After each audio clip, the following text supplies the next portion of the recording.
മണ്ണമ്പേട്ട പൂക്കോട് കീനൂർ മഹാദേവ ക്ഷേത്രത്തിൽ മോഷണം. നടപ്പുരയിലും ഉപപ്രതിഷ്ഠയ്ക്ക് മുൻപിലും സ്ഥാപിച്ചിരുന്ന 2 ഭണ്ഡാരങ്ങൾ തകർത്താണ് മോഷണം.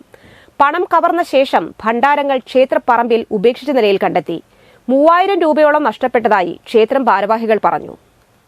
വ്യാഴാഴ്ച പുലർച്ചെയാണ് മോഷണം നടന്നത്. മോഷണ ദൃശ്യങ്ങൾ ക്ഷേത്രത്തിലെ നിരീക്ഷണ ക്യാമറയിൽ പതിഞ്ഞു. മുഖം മറച്ചെത്തിയ മോഷ്ടാവ് 1 മണിക്കൂറിലേറെ ക്ഷേത്രത്തിൽ തങ്ങി. 4 ക്യാമറകൾ നശിപ്പിക്കാൻ ശ്രമം നടന്നു. ആയുധങ്ങളുമായി എത്തിയ മോഷ്ടാവ് ഭണ്ഡാരങ്ങൾ എടുത്തുകൊണ്ടുപോയി പറമ്പിൽ വെച്ച് താഴെ തകർത്താണ് പണം മോഷ്ടിച്ചത്. വരന്തരപ്പള്ളി പോലീസ് സ്ഥലത്തെത്തി അന്വേഷണം ആരംഭിച്ചു.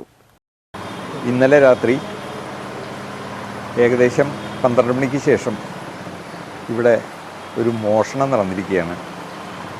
ഇവിടുന്ന് 2 ഭണ്ഡാരങ്ങൾ, ഒന്ന് നടയിലുള്ള ഭണ്ഡാരവും ഗോശാലകൃഷ്ണൻ്റെ മുമ്പിലുള്ള ഭണ്ഡാരവും മോഷണം പോയിട്ടുണ്ട്. ആ ഭണ്ഡാരം പൊളിച്ച് സ്റ്റേജിൻ്റെ ബാക്ക് സൈഡ് പിൻഭാഗത്തേക്ക് ഇട്ടിട്ടുണ്ട്. പിന്നെ നമ്മൾ CCTVയിലൊക്കെ നോക്കിയപ്പോൾ അതിൽ മോഷ്ടാവ് വരുന്നതും കുത്തിപ്പൊളിക്കുന്നതും എല്ലാം നമ്മുടെ CCTVയിൽ പെട്ടിട്ടുണ്ട്.